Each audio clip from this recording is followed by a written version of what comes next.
ৰঙিয়াৰ বৰদলত লক্ষ্মী পূজাৰ উখল মাখল পৰিৱেশ বিগত বৰ্ষৰ ধৰি এইবেলি উত্তৰ পূব ৰঙিয়া জনকল্যাণ সংঘও বৃহত্তৰ বৰদলবাসী ৰাইজৰ সহযোগত ছদিনীয়া বৰ্ণাঢ্য কাৰ্যসূচীৰ আয়োজন কৰে লক্ষ্মী পূজা। এই পূজাথলীত অগণন ভক্তৰ সমাগম দেখা গৈছে।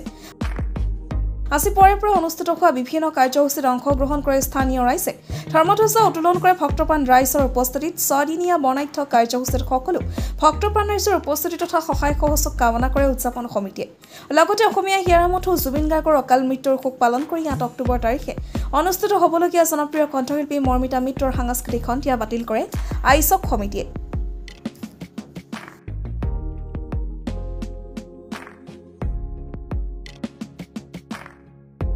আজি বৰদল ডিপ্টেশ্বৰী আঞ্চলিক শ্ৰী শ্ৰী লক্ষ্মী পূজা 4দিনীয়া বৰ্ণাঢ্য কাৰ্যসূচী আৰম্ভ হৈছে। আমাৰ যোৱাকালি আছিল প্ৰতিমা স্থাপন, আজি আমি দ্বিতীয় দিনৰ প্ৰথমটো কাৰ্যসূচী পতাকা উত্তোলন, তাৰ পিছতে আমি জুবিনদাৰ স্মৃতিত আমি শ্ৰদ্ধাঞ্জলি নিবেদিছোঁ।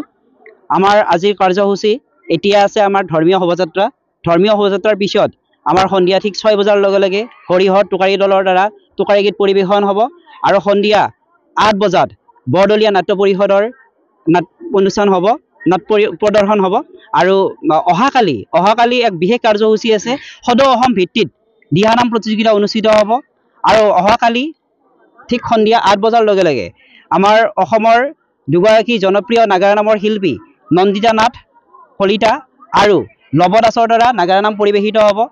আৰু 8 তাৰিখে অৰ্থাৎ শেষৰ দিনা অন্তিম দিনাৰ কাৰ্যসূচীত আমি আমন্ত্ৰণ জনাইছিলোঁ অসমৰ জনপ্ৰিয় কণ্ঠশিল্পী মৰ্মিতা মিত্ৰ।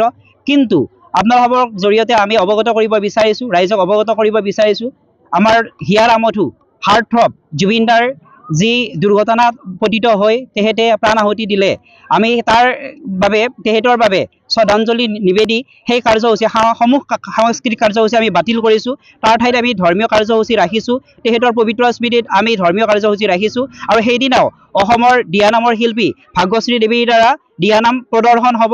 আমি সমূহ অনুষ্ঠানত সদায় ধৰ্মপ্ৰাণ ৰাইজৰ উপস্থিতি সদায় কামনা কৰিছোঁ।